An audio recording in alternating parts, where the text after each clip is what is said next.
Praise the Lord. We want to start 2020 Good Friday service in the name of God the Father, Amen. God the Son, Amen. And God the Holy Spirit. Amen. Praise the Lord. Hallelujah.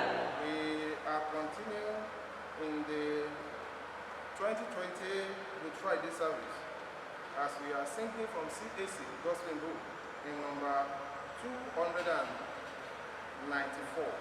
294.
àti ọlá fún orúkọ mímọ́ yín, fún ìwásí ayé yín, ìjìyà, ikú àti àjíǹde yín, èyí tí ó fún wa ní ìrètí ìjọba Ọlọ́run. Ìbá má jẹ́ wípé ẹ̀yin Ọlọ́run fi ẹ̀mí yín lélẹ̀ nítorí àwa ènìyàn ẹlẹ́ṣẹ̀. Irú ipò wo ni àwa ìbá wà? Irú ayé wo ni àwa ìbá máa gbé? Àdúpẹ́ fún ikú yín lórí igi àgbélébùú ní àyájọ́ ọjọ́ òní, èyí tí ó fún wa ní ìrètí ìgbàlà àti ìsọdọmọ. Ọlọ́run ẹlẹ́dàá wa, Olúwa gba ọpẹ́ wa. Ọba àwọn ọba, Olúwa gba ìyìn wa. A gbé orúkọ rẹ ga nítorí wípé ní irú àkókò báyìí ẹ̀yin Ọlọ́run pa wá mọ́, ẹ dá wa sí, ẹ mú ká wà láyé, ẹ mú ká wà láàyè, àti àwa àti ọkọ, àti àwa àti aya, àti àwa àti ilé, àti àwa àti ìjọ Ọlọ́run, àti ẹbí àti ará. Àdúpẹ́ wa ti bẹ lọ́run pé ẹ̀yin Ọlọ́run pa wá mọ́. Àwa ló ṣe ọdún ní ọdún tó kọjá lọ, ẹ tún ṣe wá ní àlàyé ọkàn láti ti ṣe àyájọ́ ọjọ́ ikú rẹ lórí igi àgbélébùú tí ń ṣe tí a ń pè ní Jímọ̀ rere. Ọlọ́run wa gba ọpẹ́ wa, orúkọ Jésù mẹ́la gba ìyẹn wa. Ọpẹ́ tí a mú wá, Olúwa ṣe ní ìtẹ́wọ́gbà. Bí a ti lọ ní ìsìn yìí, Olúwa máa bá wa lọ. Ikú rẹ nínú ayé wa, Olúwa jẹ́ kó ní ìtumọ̀. Ikú rẹ nínú ayé wa, Olúwa jẹ́ kó kó ipa rere. Ikú rẹ má jẹ́ ó já sí asán. Ṣe wá ní àjùmọ̀jogún ìjọba Ọlọ́run, a ó sì máa yìn ọ́. Nínú ìsìn kó bá ọkàn wa pàdé, kó ṣe ìyanu láyé wa. Olúwa gbọ́ àdúrà ní orúkọ Jésù Olúwa wa.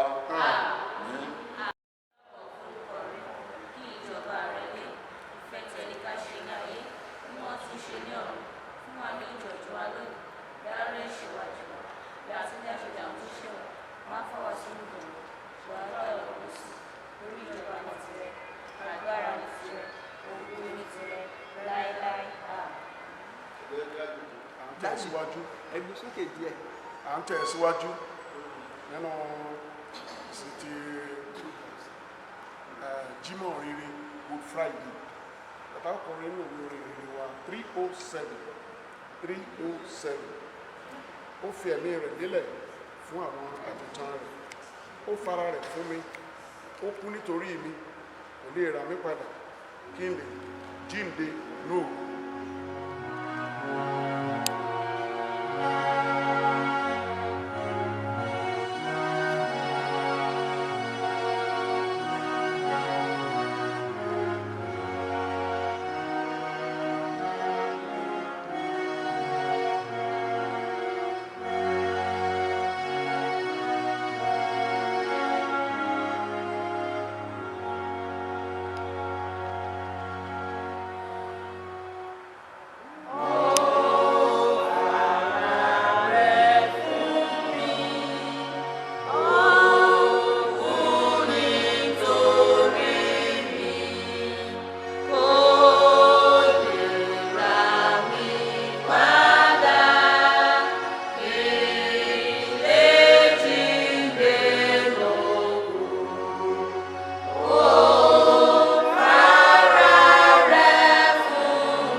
tó bẹ́ẹ̀ gẹ́ tó yàn láti gba ipò ẹ̀bí wa kí àwa kó lè di tirẹ̀ ká lè di ẹni ìgbàlà nípasẹ̀ ikú Olúwa wa Jésù Kristi. Ọlọ́run a dúpẹ́ lọ́wọ́ rẹ, Olúwa gba ọpẹ́ wa. Amen. A dúpẹ́ pé kàwá yẹ lónìí àyájọ́ Good Friday tọdún yìí, Olúwa gba ẹ̀yìn wa. A fẹ́ lọ gbọ́ ọ̀rọ̀ rẹ, Olúwa bá wa sọ̀rọ̀. Ohun tí ẹ fẹ́ ká mọ̀, Olúwa sọ di mímọ̀. Fi ara rẹ hàn wá. Ẹ̀mí mọ́ gba ìṣàkóso. A ó yin orúkọ rẹ ní orúkọ Jésù Kristi Olúwa wa. Ké hallelujah. Hallelujah. Ṣáájú ohun gbogbo, Before anything, mo dúpẹ́ lọ́wọ́ Ọlọ́run Olódùmarè. I appreciate the living God Ẹni tí ó fi oore ọ̀fẹ́ tún kà wá yẹ who has given us this grace ní ọdún yìí this year láti rí àyájọ́ ìsìn ìjìyà Jésù eléyìí tá à ń pè ní Good Friday. to have a commemoration of the service of the suffering of our Lord Jesus Christ that we call Good Friday. Lórúkọ Jésù mo gbàdúrà wípé tí Jésù bá fa bíbọ̀ rẹ̀ sẹ́yìn tàmọ́dún yóò tún sojú ẹ̀mí wa o. Amen. I pray if the Lord tarries, by next year we will also celebrate with us. Bákan náà ni mo dúpẹ́ lọ́wọ́ bàbá mi nínú Olúwa. I also appreciate my father in the Lord, Pastor D.R. Akínwálé D.R. Akinwale, fún oore ọ̀fẹ́ ńlá tí wọ́n tún fún mi ní ọdún for the yìí great grace that he has given me this year láti lè dúró níwájú ẹ̀yin ènìyàn Ọlọ́run. to stand before you, children of God, Láti lè dúró níwájú ẹ̀yin ènìyàn Ọlọ́run. to be able to stand before you, Nínú children ilé of God. gbogbo tí ọ̀pọ̀lọpọ̀ wa ti ń gbọ́ ọ̀rọ̀ yìí. Whosoever home you all are listening to this Mo message, gbàdúrà wípé tọdún tó ń bọ̀, I pray that by next year, Ọlọ́run yóò tún kà wá yẹ̀ wò. the Lord will count us worthy. Ohun tí a fẹ́ yẹ̀ wò ní àárín àkókò díẹ̀, What we shall be considering within this little time ó ní mo pè ní is what I have titled títayọ ìrúbọ Kristi. the exceptional sacrifice of our Lord Jesus Christ. Títayọ ìrúbọ Jésù. The exceptional sacrifice. Mo fẹ́ kí a wo ìwé Jòhánù I want us to consider the book of John, chapter 19, book of John chapter 19, verses 28, 29 and 30. from verses 28, 29 and 30. Then Hebrew chapter 10, And Hebrews chapter 10. chapter 10 verse 3 to 7. Hebrews chapter 10 verse 3 to 7. Let's read it. Okay, hallelujah. Hallelujah. Nínú ìwé Jòhánù yẹn, Book of John. Bíbélì sọ fún wa níbẹ̀ yẹn wípé The Bible made us to understand there ní that Jésù Kristi as Jesus, pé Lẹ́yìn èyí, okay, bí Jésù ti mọ̀ pé a ti parí ohun gbogbo tán kí ìwé mímọ́ bá lè ṣẹ, ó wí pé òǹgbẹ ń gbẹ mí. Ohun èlò kan tí ó kún fún ọtí kíkan wà níbẹ̀, wọ́n tẹ kànrìn kan bọ́nú rẹ̀, wọ́n sì fi lé orí igi ìsopù, wọ́n sì nà án sí lẹ́nu. Nígbà tí Jésù sì da ọtí kíkan náà, ó wí pé ó parí, ó sì torí rẹ̀ bá ó jọ̀wọ́ ẹ̀mí rẹ̀. Hebrew chapter 10 verse 3 through 7.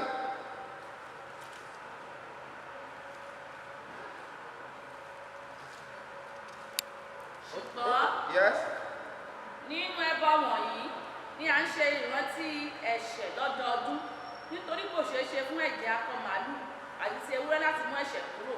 Nítorí náà nígbà tí Kristi wá sí ayé, ó wí pé ìwọ kò fẹ́ ẹbọ àti ọrẹ, ṣùgbọ́n ara ni ìwọ ti pèsè fún mi. Ẹbọ sísun àti ẹbọ fún ẹ̀ṣẹ̀ ni ìwọ kò nínú dídùn sí. Nígbà náà ni mo wí pé kíyèsí, nínú ìwé kíkà ni a gbé kọ nípa ti èmi, mo dé láti ṣe ìfẹ́ rẹ̀. Okay, hallelujah. hallelujah. Ní ibi tí wọ́n kà fún wa yìí, This passage that has been read to us nínú ìwé Jòhánù orí kọkàndínlógún yẹn, in the book of John chapter 19, a rí Jésù Kristi. we saw Jesus Christ. Nígbà tí ó rí wípé ó ti tó àkókò pé ohun gbogbo ni ó ti parí ni ó ti ṣe ní àṣepé. We saw at the fullest of time that all were made perfect. Pé gbogbo àsọtẹ́lẹ̀ tí a sọ nípa láti gbà ìbí o títí di àkókò ikú o títí di àkókò ìjìyà tí lórí igi àgbélébù pé a ti ṣe gbogbo rẹ̀ ní àṣepé. All the prophecies that have been spoken concerning him have been fulfilled to the letter.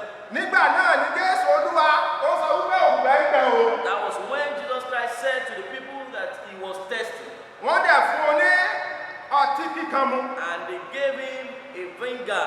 Nígbà tí ó dẹ̀ mú tán, And after this. Bíbélì sọ wípé The Bible told us, ó sọ wípé ó parí, he said it is finished, ó tẹ orí rẹ̀ bá, and he bowed his head, ó jọ̀wọ́ ẹ̀mí. and he gave up the ghost. Now, ìwé bẹ́ẹ̀ni yẹn bá jẹ́ káwọn wípé ọdọọdún ni à ń ṣe ìrántí fún ẹ̀ṣẹ̀ nípa àwọn ẹgbẹ́ onírúurú tí àwọn èèyàn máa ń rú. This now, the book of Hebrew now made us to understand that we make atonement for the sins that people commit every year. Ṣùgbọ́n ọdọọdún tí à ń ṣe ìrántí ẹ̀ṣẹ̀ yìí tí à ń fi ewúrẹ́ àgọ́mọ̀ọ́nù fi ṣe olúwa yẹn pẹ́ síbẹ̀ kò tó láti mú ẹ̀ṣẹ̀ àwọn èèyàn kúrò. But he made us to understand further that even the sacrifices that we make for sins are not still enough. Eléyìí ni ìṣe wọn ní ìgbà májẹ̀mú láíláí ṣáájú sí Jésù tó wáyé. This used to be the practice in the Old Testament before the arrival of Jesus Christ. And eléyìí wá fi àlàfo tó pọ̀ sílẹ̀ tí kò tí ì sí ẹni tó lè dí. And this has given a lot of God between humanity and God, which no one can feel. Èyí ni Jésù Olúwa wá ṣe tí ó sọ wípé ó parí ìwé Jòhánù tí a kà yẹn. And this is what Jesus Christ came to do when he said it is finished in the book of John that we Gbogbo just read. ọdọọdún yẹn òpin ti dé bá torí pé òun wá sáyé láti máa ṣe ìfẹ́ bàbá o. All the yearly sacrifices that has always been made have gone to an end because he has come to fulfill that which the Father has sent him. Fúnra rẹ̀ lórí igi àgbélébùú. He by himself on the cross of Calvary. Ó wá rú ẹbọ yìí tí ó fi òpin sí ẹbọ ọdọọdún tí àwọn èèyàn rú. To make an atonement that will put an end to every other sacrifices that people have been making all along.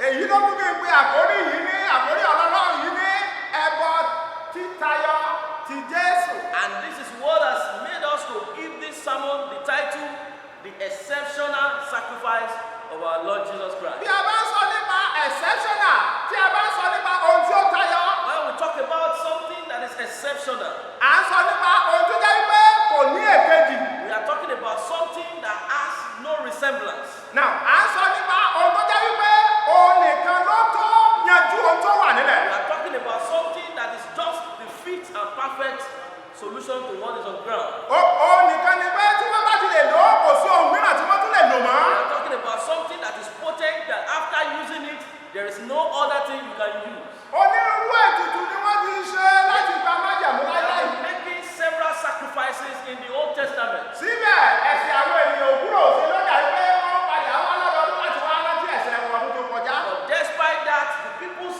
sins were not removed. It's just as if they were coming on yearly basis to do a remembrance on the sins they have committed. Èyí ni Jésù Olúwa wá fòpin sí. And this is what Jesus Christ came to put an end to. Ẹbọ títayọ Jésù. Exceptional sacrifice of our Lord Jesus Ohun Christ. tí à ń wò tí à ń kíyèsí nìyẹn. This is what we are considering. Ní ọ̀sẹ̀ ìyá Jésù, In the week of the suffering of our bí a Lord bá Jesus, wọ láti ìwé Matthew chapter 26, we consider from the book of Matthew chapter 26. tí a wò ó gàràgà àwọn 27, We consider up to chapter 27 láti di àṣẹ ìrékọjá from the feast of Passover tí Jésù Olúwa fi májẹ̀mú titun sílẹ̀. that our Lord Jesus Christ gave a new Tí a commandment. bá wò ó títí tó fi wọ Gẹ́stímánì, We consider it until he entered into títí Gethsemane, ìgbà tí wọ́n fi mú Jésù Olúwa, until he was captured, títí ìgbà tí wọ́n fi ẹ̀sùn tí kò tọ̀nà kàn án. until he was wrongly accused. Bí wọ́n tilẹ̀ jẹ́ pé kò jẹ̀bi, Even though he was never at fault, àwọn ènìyàn sọ wípé kàá máa gbélébùú. people were still bent on saying, nail him to the cross. Ìwé wòlíì ẹ̀sán àwọn ọmọ náà fi ìyá mẹ́yẹ bí. The book of Isaiah made us to understand that he became dumb, Kì í ṣe pé kò mọ ẹ̀tọ́ rẹ̀. not because he doesn't know his right, Bọ̀ ó máa gbà láti má lu ẹ̀tọ́ rẹ̀. but he decided within himself not to use his Ní right. ohun tí a kọ́ kó lè ṣẹ. That what is written can come to fulfillment Gbogbo àwọn concerning him. àkókò yìí, All these periods ó jẹ́ àkókò ìyà àti Jésù were Kristi. periods of the suffering of our Lord Jesus Christ Nítorí ẹ̀yin, nítorí èmi, because of you and I, nítorí ẹ̀ṣẹ̀ wa. because of our sins. Èyí ó sọ nípa àwọn ohun tí ó fi sílẹ̀ tí a lè pè ní ìrúbọ ohun tó ná kó tó di wípé ó fa ìwé ìrìnàjò nìkan. And these were things we can consider as things that cost Jesus Christ for humanity's salvation on Jesus Christ. Ó ní láti gbọ́ràn sí Ọlọ́run tí ó fẹ́ ṣe ìràpadà ènìyàn nípa fífi ọmọ rẹ̀ rúbọ. Ó ní láti gbọ́ràn sí bàbá rẹ̀. It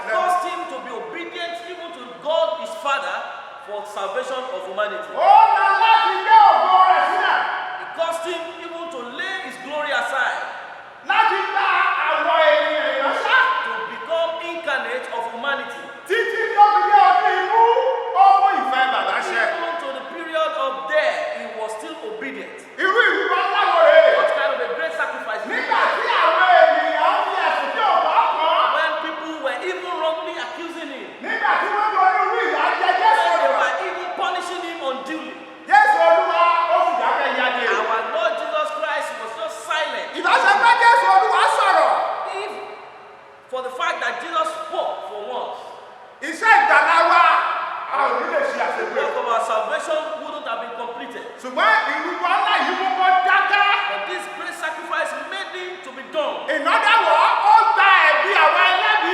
That means he took the accusation of we who are even Tí ó faithful, lè gbé ìdára rẹ̀ tí ó ti dára rẹ̀ fún àwọn ènìyàn. so that he can give his own justification to humanity. Títayọ ìrúbọ Jésù The Kristi. exceptional sacrifice of our Lord Jesus Ó Christ. ní olùgbàlà ní ẹ̀mí rẹ̀. It cost our Savior his own life. Kí ẹ̀mí ó tó lè bọ́ sàmà. Before one can lose his own life, Nínú ìlàkọjá Jésù Kristi rèé. whatever he passed through, Ó na ní òógùn tó dàbí ìwé. it cost him a sweat that was like blood. Ó na ní ohun gbogbo ẹ̀jẹ̀ tó wà lára rẹ̀ tó jáde. It cost him that all the blood in his system has to be used. Ó na ní omi tó wà lára rẹ̀ láti lè jáde. It cost him that the water in his body has to be extricated. Nítorí ìgbàlá yín, nítorí ìgbàlá wọn. Salvation of humanity. Ẹ̀jẹ̀ jẹ́ ẹ̀mí, ẹ̀mí ní ẹ̀jẹ̀. Blood is life, life is blood. Jẹ́rìí tẹ̀tẹ̀ mẹ́ta sọ̀. Genesis chapter 9 verse Ọlọ́run 4. kára rẹ̀ fi ẹnu bá nígbà yẹn. God himself made mention Ó of yẹ this. ìgbà fún àwọn èèyàn kó wọ́n òwúrọ̀ jẹ́ ẹran tẹ̀jẹ̀tẹ̀jẹ̀. And he told the people that they must not eat meat Torí with wípé blood, ẹ̀jẹ̀ jẹ́ ẹ̀mí. because the blood itself is life. Eléyìí tó wà nínú ara Jésù jáde. The one on Jesus' body came out Kí a tó ṣe àṣeparí iṣẹ́ ìgbàlá yẹn ní àṣẹ. before the work of salvation could be completed. Títayọ Exceptional ìrúbọ Jésù Kristi. of the sacrifice of Jesus Christ. Now, ẹbọ Jésù Kristi, ẹbọ tí Jésù Olúwa rú The yìí, sacrifice that Jesus made, kò rú fún òrìṣà, he never made it for any idol. kò rú fún àwọn ẹ̀mí ẹ̀mọ́. He never made it for any unclean spirit. Wọ́n Jésù Olúwa rú sí Ọlọ́run. But he made it unto the Almighty God. Ní àgbà àwọn tí àwọn ènìyàn ti yí ẹ̀bẹ̀rẹ̀ tí wọ́n ti ṣubú dànù. Nínú ìwé Genesis orí kẹta, In whose presence people are falling. láti lè ṣe àwòtán, láti lè ṣe àwẹ̀nùmọ́ fún wọn àti láti lè mú wọn padà sí ọ̀dọ̀ Ọlọ́run In ẹlẹ́nu. order to be able to consecrate people and bring them back to God. Ẹbọ yìí sí Ọlọ́run ló mú. This sacrifice was made unto God. Ìwé Hébérù orí kẹsàn-án verse 14. The book of Hebrews chapter 9 verse 14. Luke chapter 23 verse 46. Luke 23:46. Ó fi ilé yìí múlẹ̀ wípé Ọlọ́run ló rú ẹbọ rẹ̀ sí. Let us understand that he made this sacrifice unto God. Ìwé Luke ní ẹgbẹ́ tí yẹn lórí ìjà àgbélébùú nígbà tó bá jà wá ilé ó ní lọ́wọ́ rẹ ni mo ṣe kí ni mo fi ẹ̀mí In rẹ̀. that book of Luke, he had to mention that in your head I lay my Lórí spirit. pé ẹ̀mí tó wà nínú rẹ̀ yẹn ó ní láti kúrò gẹ́gẹ́ bí ohun ètùtù fún ìrúbọ ènìyàn. Because the spirit in his body has to live as one of the ingredients Ó for the lórí ìjà sacrifice. àgbélébùú ó gbé ẹbọ yẹn àtọ Ọlọ́run lọ. On the cross of Calvary, he took the sacrifice to God. Ẹbọ tí ó rú yìí And this sacrifice he made, kì í ṣe bá rú fún ara rẹ̀. he never did it on his own behalf. Ẹbọ Jésù tí a sọ nípa rẹ̀ The yìí sacrifice of Jesus nínú Christ ọ̀sẹ̀ ìjìyà rẹ̀ yìí. in this week of his suffering, Jésù Olúwa rú Jesus Christ made it láti lè mú ẹ̀ṣẹ̀ àwọn ènìyàn kúrò in order to take away the sins of the àti world, láti lè dá àwọn ènìyàn padà sí ọ̀dọ̀ in rẹ̀. order to bring humanity back. Hebrew chapter 9 verse 22 and 26 ó fi ìdí eléyìí múlẹ̀ fún wa. Chapter 9, verse 22. Náà kí ló wá dé tí a fi wípé ẹbọ Jésù yìí ẹbọ rẹ̀ yẹn ló tayọ? Why is it the sacrifice of our Lord Jesus Christ was so essential? Why Why is it are we ultimate? saying this is the ultimate sacrifice? Yes, ìdí àkọ́kọ́ ni bọ́. First reason is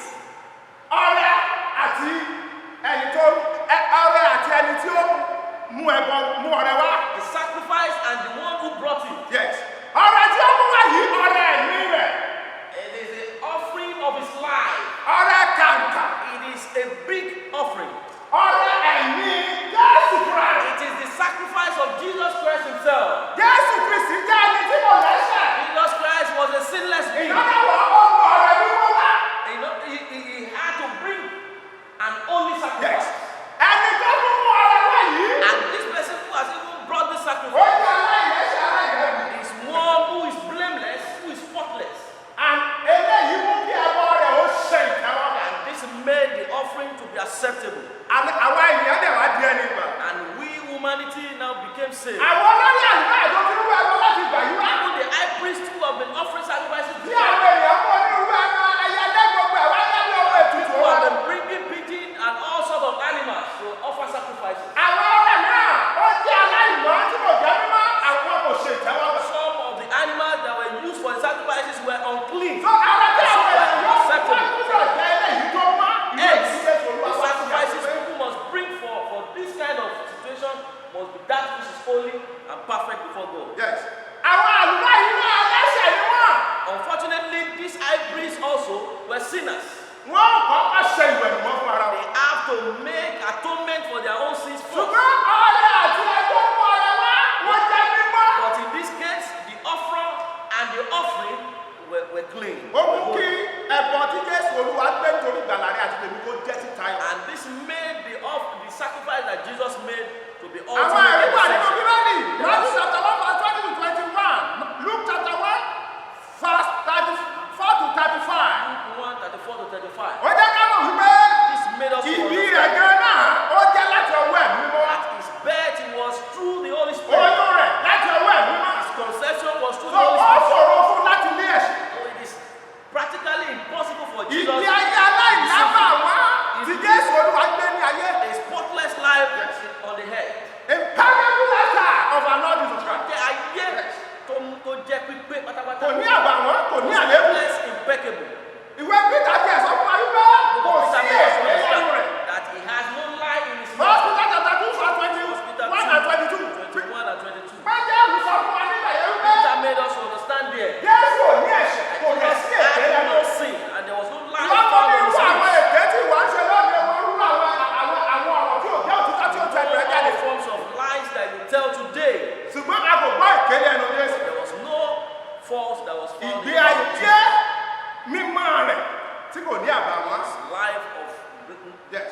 lack of Ẹ̀rí àwọn ènìyàn nípa Jésù Kristi. testimony of people concerning Jesus. Ó jẹ́ ara àwọn internal evidence láti ní ìwé mímọ́. These are internal evidences from the Holy Tí ó fi Spirit hàn wá pé Jésù jẹ́ láti rú ẹbọ yẹn. that has made us to understand that Jesus was more than qualified to offer Ẹ̀rí Pílátù fúnra rẹ̀. the testimony from Pilate, Ẹ̀rí ìyàwó Pílátù. the testimony from the mouth of Pilate's wife, Ẹ̀rí ìkẹ́lẹ́ àwọn ọ̀daràn lórí igi àgbélébùú. the testimony from one of the thieves on the cross. Ó fi yé wọn pé Jésù ò ní ẹ̀ṣẹ̀. This made us to understand that Jesus was sinless.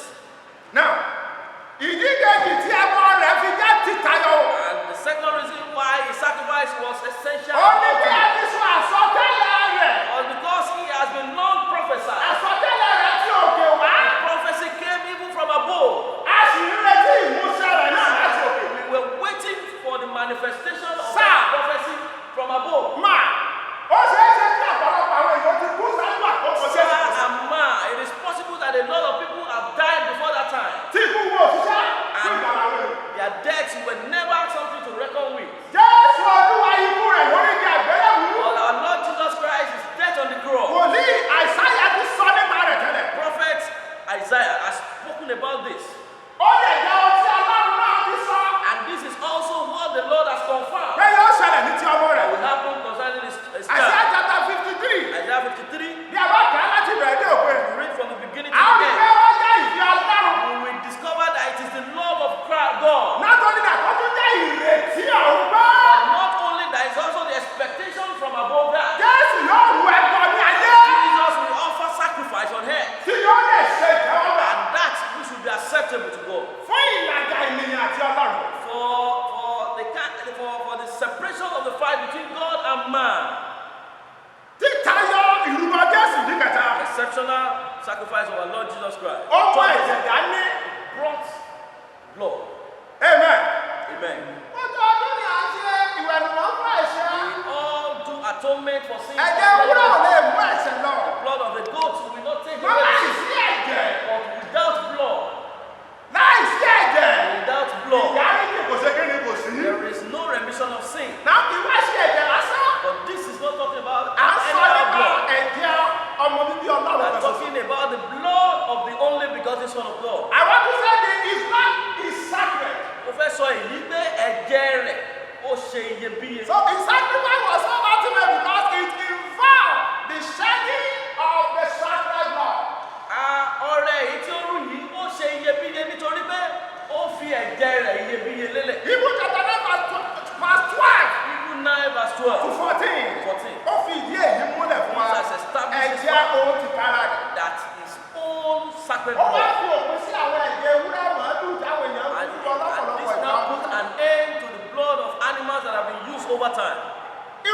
Jésù ṣe ìtayọ, ó jẹ́ títayọ, ó dẹ̀ ṣe ìtẹ́wọ́gbà. The blood of Jesus was exceptional and acceptable Nítorí pé because ó já ọrẹ àtinúwá olóòórùn dídùn. it was a sacrifice, a willing sacrifice of sweet savor. Ọ̀pọ̀ ara ni àwọn èèyàn mú wá lónìí tí ò tinúwá. There are several sacrifices people bring today that are not willing. Ọ̀pọ̀ ara làwọn èèyàn mú wá lónìí náà bákan náà tí kò dẹ̀ ṣe olóòórùn dídùn wá. And there are so many of those sacrifices that are not even of sweet savor. Ọ̀rọ̀ Jésù Kristi mú ẹ̀ṣẹ̀ àwọn èèyàn kúrò nítorí pé ó já àtinúwá olóòórùn dídùn. But that which Jesus brought was one that was willing and of good Ìwé savor. ẹgbẹ́ yẹn sọ wípé ìwé ẹgbẹ́rún chapter 9 10 verse 7 ó sọ pé Jésù Olúwa sọ pé nígbà tó lè ní Jésù kò sọ pé mo wá ṣe bẹ́ẹ̀. And the book of Hebrews chapter 9 verse 11 says, this is when I have come to do your will. Àtinúwá.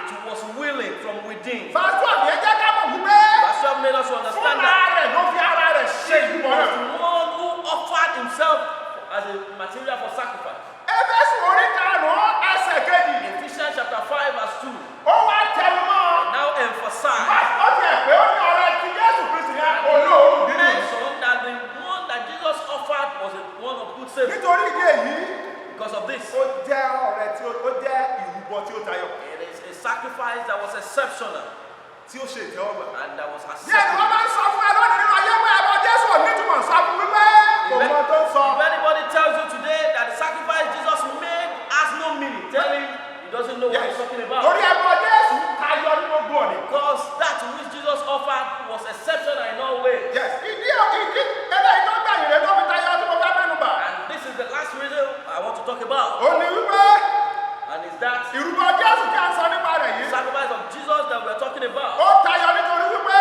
is exceptional because àwọn ohun àbájáde aláìlẹ́gbẹ́ tí ó mú jáde lẹ́yìn tí ó ń bẹ́. because of the unprecedented output that it came forth after he has offered. The positive outcome tí kò ní ẹgbẹ́. A positive outcome that was unmatched.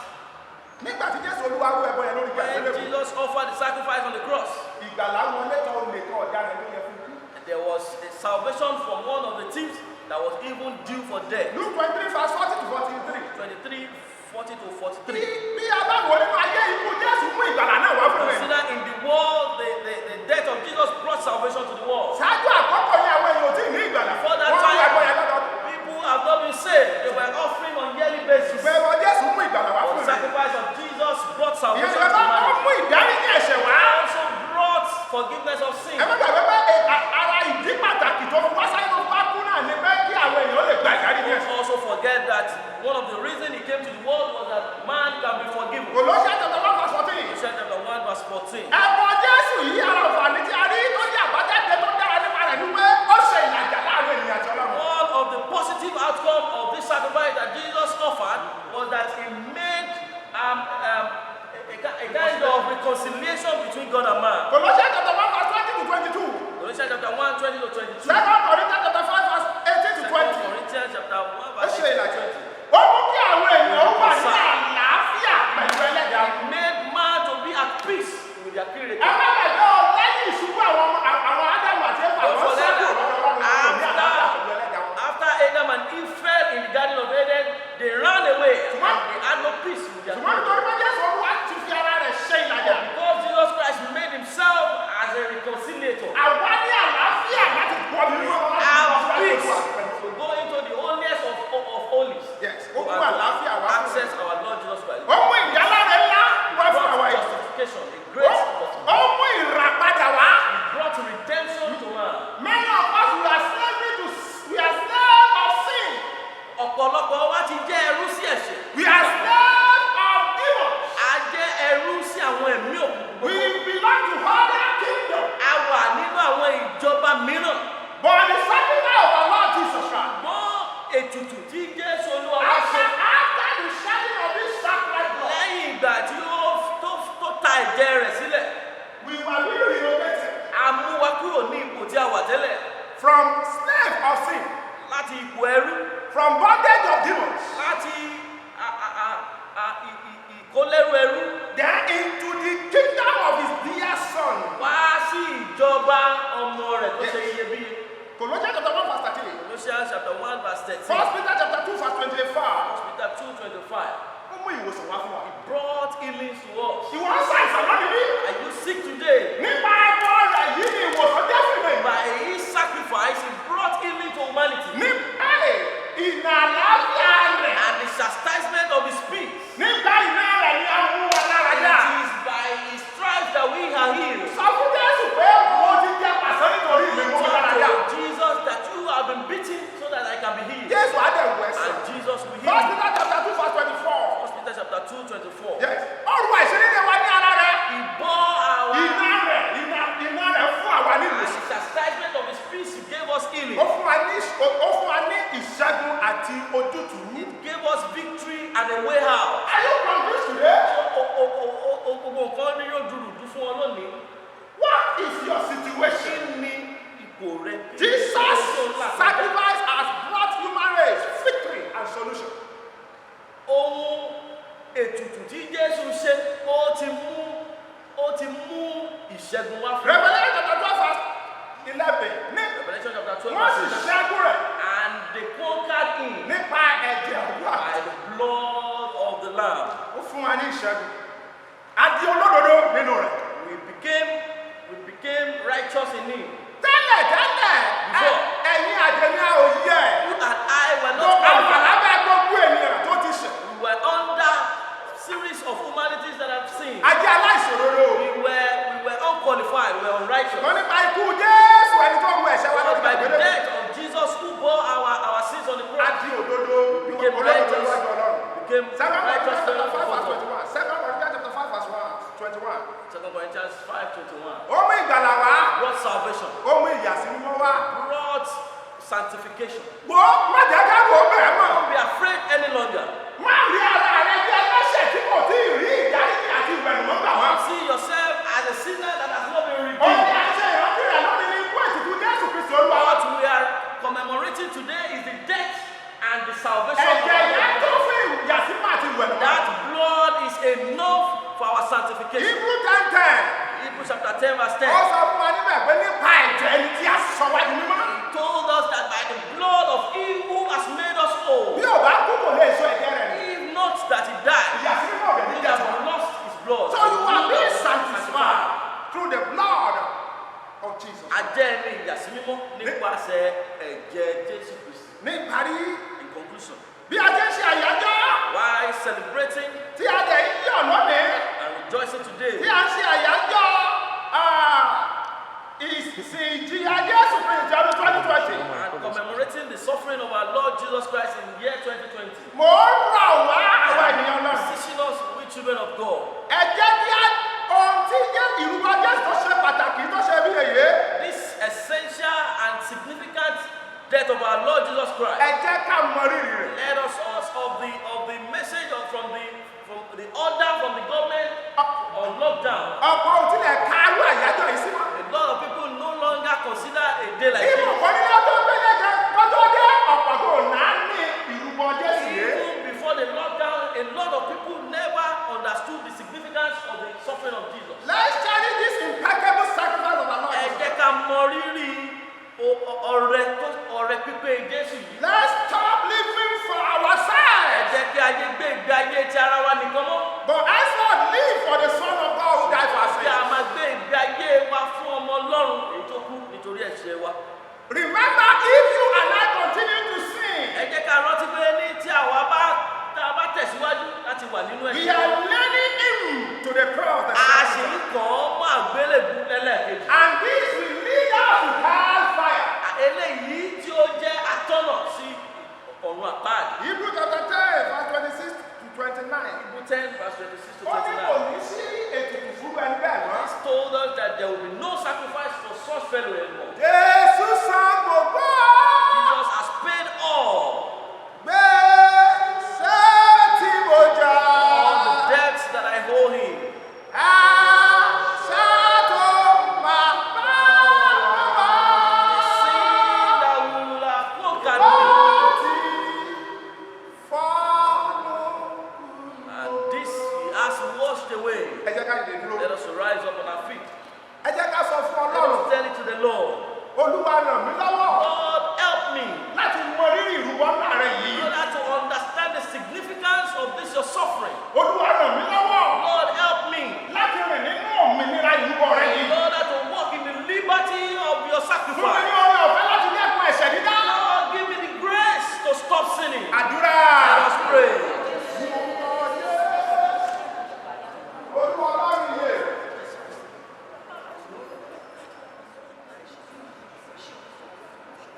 ikú yín lórí igi àgbélébù nítorí gbogbo ayé. Ìyẹn ni pé àwọn tó fẹ́ ọ, àwọn tó gbà ọ, àwọn tí ó jẹ́wọ́ rẹ ní Olúwa àti olùgbàlà, tí wọ́n yọ̀ lónìí pé ẹkú lórí igi àgbélébù kí àwa lè di ẹni ìgbàlà. A gbé ọ̀gá lọ́pọ̀lọpọ̀ torí tó kà wá yẹ láti tún gbé àwọn ọ̀rọ̀ wọ̀nyí, láti tún kí wá láyà, láti tún lè tẹ̀síwájú nínú ìrìn àjò ìgbàgbọ́ ní orúkọ Jésù. Gba ọpẹ́ wa, Àmín. ẹ̀mí mọ́ gba ẹ̀yìn wa, Àmín. ògo ni fún Kristi. Hallelujah. A ti gbọ́ ọ̀rọ̀ náà ní orúkọ Jésù Kristi jó ní ibùgbé lọ́kàn wa. Ẹ̀mí tí a fi máa mú lò, tá a fi máa mú sí ìṣe, tá a fi máa rántí ọjọ́ èní nínú ọkàn wa ní orúkọ Jésù. Ẹ̀mí náà jó wọnú ayé wa. Ikú yín lórí igi àgbélébù kò ní já sí asán. Ikú yín lórí igi àgbélébù fún ìjọ rẹ, fún àwọn tí ó ti gbà ọ́ ní Olúwa àti olùgbàlà ní orúkọ Jésù kò ní já sí asán. Ọjọ́ èní ní orúkọ Jésù Kristi kó jẹ́ ọjọ́ ọ̀tọ̀ nínú ayé wa. Ògo ni fún Kristi. Gbogbo ọ̀pọ̀lọpọ̀ tó wà nínú ilé tó ń gbọ́ ọ̀rọ̀ yìí ní orúkọ Jésù jó yí ìgbé ayé wọn padà. Ní orúkọ Jésù jó yí ìgbé ayé wọn padà. Ògo ni fún Kristi. Ọlọ́run ayé bí a ti wà nínú ilé ní orúkọ Jésù a ò ní padà lẹ́yìn rẹ̀. Ikú rẹ ní orúkọ Jésù yóò mú ẹsẹ̀ wa dúró. A ó lè máa tẹ̀síwájú. Ìránṣẹ́ rẹ tó lò láti sọ ọ̀rọ̀ yìí jáde ní orúkọ Jésù Olúwa tó kì. Ẹ̀mí mọ́ tó kì. Mo fún ẹ̀mí mọ́ rẹ. Ẹ̀mí mọ́ rẹ mọ́tò dágbére fún. Àwa náà tí a gbọ́ àti ẹni tó sọ nígbà tí èmi àti ẹ̀yin tá a bá yọjú sí Jésù Kristi, èmi àti ẹ̀yin a ó di ẹni ìtẹ́wọ́gbà. Bẹ́ẹ̀ ni yóò rí ní orúkọ Jésù Kristi. Hallelujah. We thank God for the success of this program. Dúpẹ́ lọ́wọ́ Ọlọ́run fún àṣeyọrí ètò And we are using this medium to remind you that àti ń fi àkókò yìí rán wa létí pé next tomorrow is Easter Day celebration. ọ̀túnla ní àjọyọ̀ ọdún àjíǹde. Make sure that you are in line with your Creator. Ẹ jẹ́ ká rí i dájú wípé a wà ní ìbámu pẹ̀lú ẹlẹ́dàá wa. God bless us. A dára fún wa. Service of year 2020 to a close as we sing from CAC Gospel in book in number 292. Ìyẹnì ìràpadà ìtàn ìyanu ìyìn ayọ̀ fún gbogbo wa. Jésù ti rà dáríjì fún wa, ó san gbèsè náà lórí ìgbé.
ẹ̀sìn yìí tí ẹ̀sìn bá wá parí ẹ̀ láyọ̀ àti àlàáfíà. The author and the finisher of our faith, unto you we give glory, unto you we give adoration for the beginning of this service, the middle, and the success of this service. Father, Lord, accept our thanks in the name of Jesus. Amen. Our Lord and our God, we pray unto you concerning Nigeria. We pray unto you concerning Africa. We pray unto you concerning all the nations of the world. We pray for your peace to reign. We pray that you should take away coronavirus that is disturbing us to have a perfect fellowship with you in this time around. Father, let your peace continue to reign in Nigeria in the name of Jesus. Amen. Let your peace continue to reign in Africa in the name of Jesus. Amen. Let your peace continue to reign in the nations of the world in the name of Jesus. Amen. And your name shall be glorified. Amen. For you have done it for us.